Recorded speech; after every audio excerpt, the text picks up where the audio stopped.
चला तर सणावळीसाठी तुम्हाला आहे ना एकदम छान असे लाडू सांगते। रक्षाबंधन तर येतच आहे, त्यासाठी तर अतिशय उत्तम, भावांना तर खूपच आवडेल।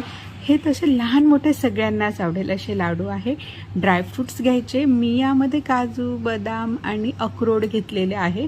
तुम्ही तुमच्या आवडीचे अजूनही ड्रायफ्रूट्स यात ॲड करू शकतात, अतिउत्तम। बरं, ड्रायफ्रूट्स चांगल्या क्वालिटीचे घ्या, व्यवस्थित स्वच्छ निवडून घ्या आणि यांना भाजून घ्यायचे। बघा आमच्याकडे तर पाऊस असतो यावेळेस, तर सगळंच भाजून घ्यावं लागतं। भाजल्याने फायदा एक होतो की त्याचा जो फ्लेवर आहे तो छान निघतो आणि थोडा क्रंची इफेक्टही येतो, तर आणि टिकायलाही ते जरा जास्त वेळ टिकतात, कारण जे काही मॉइश्चर आहे ते उडून जातं। तर या पद्धतीने आपण सगळे मंद आचेवर असे ड्रायफ्रूट्स भाजून घ्यायचे। भाजताना थोडं थंड झालं म्हणजे जाडसर अशी त्याची पावडर बनवायची, अगदी खूप बारीक करू नये।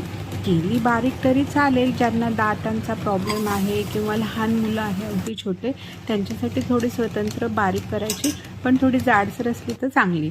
आणि खजूर मी यामध्ये वापरले गूळ साखरेच्या ऐवजी, त्यालाही बारीक छोटं म्हणजे स्वच्छ करून बिया काढून घ्यायच्या आणि गरम करायचं। अजून त्यात मी वापर केलेला आहे वे प्रोटीन आहे, हे पीनट बटरचे चॉकलेटी फ्लेवर डार्क चॉकलेटचं आहे, तर हेल्दी खूप आहे। दोघांना मिळून मी मिक्सरमध्ये ना एक बारीक पेस्ट करून घेतली, एकजीव होऊन गेलं आहे। तर यामध्ये आपल्याला तूप किंवा कुठलंही पाणी, दूध असा कुठलाही याने पाक वगैरे करून टाकायचा नाही, तर मग आपल्याला हे पेस्ट याच्यामध्ये वापरायची आहे। जी पावडर केली आहे ती आणि ही पेस्ट तुम्ही एकत्र अगदी व्यवस्थित हाताने एकजीव करून घ्यायची आणि नंतर याला ना पुन्हा मिक्सरमध्ये फिरवून घ्यायचं।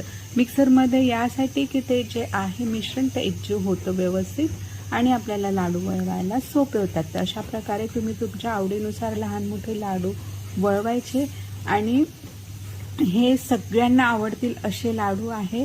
तुम्ही बनवा आणि मलाही ना कमेंट करून कळवा हे तुम्हाला कसे वाटले। नक्की बनवा या सणासुदीच्या दिवसांमध्ये, हे लाडू खूपच छान आहे, इझी आहे बनवायला आणि पौष्टिक तर खूपच।